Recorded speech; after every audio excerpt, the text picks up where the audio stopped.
কবে আমার কাছ থেকে 25 টাকা ধার নিয়েছিল, আর দেওয়ার নামই নেই। আমিও ছাড়ার পাত্র নই, দিয়েছি মামলা ঠুকে। হ্যালো, ফটিকচন্দ্র,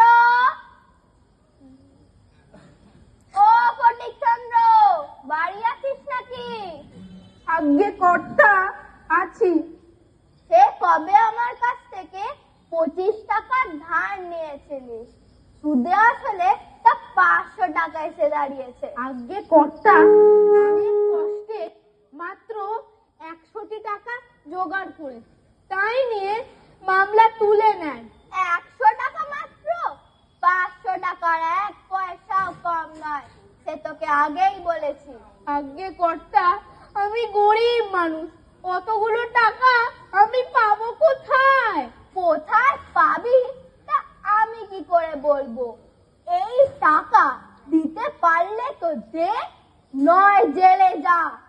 আমার সময় নষ্ট তুই করিস না, আমার অনেক কাজ আছে। হে ভগবান, আমি এবার কি করি? মহাজনের টাকা না শোধ করতে পারলে সারা জীবন জেলে কাটাতে হবে, আমার পরিবারের কি হবে? কিন্তু অতগুলো টাকা আমি পাবো কোথায়? কি হে ভায়া, পথের মাঝে দাঁড়িয়ে দাঁড়িয়ে কি এমন ভাবছো? আগে আমি গরিব চাষা, সেই কবে বিপদে পড়ে মহাজনের কাছ থেকে মাত্র 25 টাকা ধার নিয়েছিলাম। সেই টাকা সুদে আসলে 500 টাকা এসে দাঁড়িয়েছে। সেই টাকা আমার না দিতে পারায় মহাজন আমার নামে আদালতে নালিশ করেছে। অনেক কষ্টে মাত্র 100 টাকা জোগাড় করেছি, তাই নিয়ে তাকে এই যাত্রায় রেহাই করতে বললাম, কিন্তু উনি শুনলেন না। বললেন, নয় টাকাটা দে, না তো জেলে যা। এ তো ভারী সমস্যার ব্যাপার। সমস্যা তো বটে, আমি জেলে গেলে আমার পরিবারের কি হবে ভেবেই ভয় মরছি। তোমাকে বাঁচাবার একটি পথ আছে। আপনার পায়ে ধরছি, থাক, আমায় থাক, বাঁচিয়ে দিন। থাক, ঠিক আছে, ঠিক আছে। তবে শোনো, আদালতের কাঠগোড়ায় গিয়ে যখন তুমি দাঁড়াবে, তখন বাপু কথা টথা কয়ো না। যে যা খুশি গাল দি প্রশ্ন করুক, তুমি তার জবাবটি দেবে না, শুধু ফ্যাল ফ্যাল করে তাকিয়ে থাকবে আর পাঁঠার মতন বলবে ব্যাস। তা যদি করতে পারো তাহলে আমি তোমায় খালাস করিয়ে দেবো। আপনি যা বলবেন আমি তাতেই রাজি। বেশ, তবে আদালতে দেখা হচ্ছে। আপনি যা যা বললেন আমি তাই তাই করব।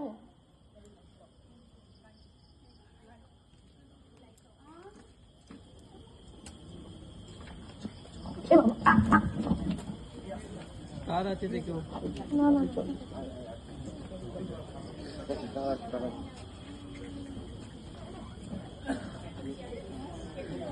বাচ্চা কোনটা?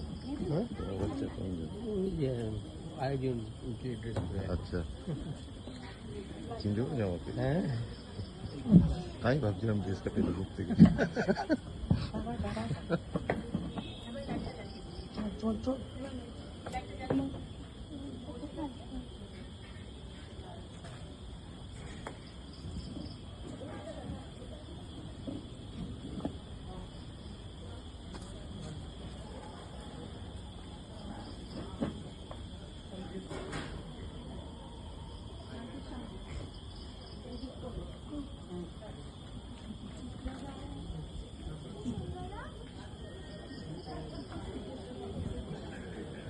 আদালতের কাজকর্ম শুরু হোক। হুজুর, এই বেটা গরিব চাষা আমার মক্কেলের কাছ থেকে 7 বছর আগে 25 টাকা কর্জ নিয়েছিল। সেই টাকা সুদে আসলে 500 টাকা এসে দাঁড়িয়েছে। কিন্তু এই চাষা সেই টাকা আমার মক্কেলকে দিতে অস্বীকার করেছে। ওকে জেরা করে আমি তা প্রমাণ করতে চাই।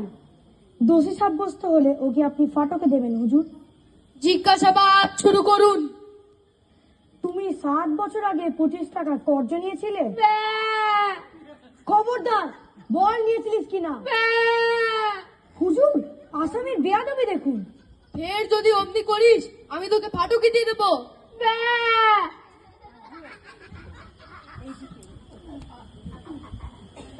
লোকটা পাগল নাকি? হুজুর, সে কি আজকের পাগল? সে বহু কালের পাগল, জন্ম অবধি পাগল। ওর কি কোনো বুদ্ধি আছে নাকি কোনো কাণ্ড জ্ঞান আছে? ও আবার কর্জ নেবে কি? ও কি কোনোদিন খত লিখতে পারে নাকি? আর পাগলে খত লিখলেই বা কি? দেখুন দেখুন, কত ভাঙা মহাজনটার কাণ্ড দেখুন। ইচ্ছে করে জেনে শুনে পাগলটাকে ঠকাবার মতলব করেছে। এই তো ব্যাপার, তোকে বলে, এই তো ব্যাপার। এবার আপনিই বিচার করুন, পাগলকে শাস্তি দিলে কি ধর্ম থাকে? সব মিথ্যা কথা হুজুর, সব সাজানো। ও মোটেই পাগল নয়, টাকা দেবার ভয়ে পাগল সেজেছে। যে জন্ম থেকে পাগল, তাকে আবার পাগল সাজানোর দরকার কি? এই বেটা চাষা, সত্যি কথা বলবি কিনা বল, না হলে তোকে সারা জীবন জেলে কাটাতে হবে। হুজুর, আপনি আমার মক্কেলকে দড়ি সাজানোর চেষ্টা করছেন। সব দিক বিচার করে মনে হচ্ছে এই ব্যক্তি সত্যি সত্যিই পাগল। মহাজন ছলনা করে চাপ দিয়ে ওর কাছ থেকে অর্থ আদায় করতে চায়। অতএব মোকদ্দমা ডিসমিস।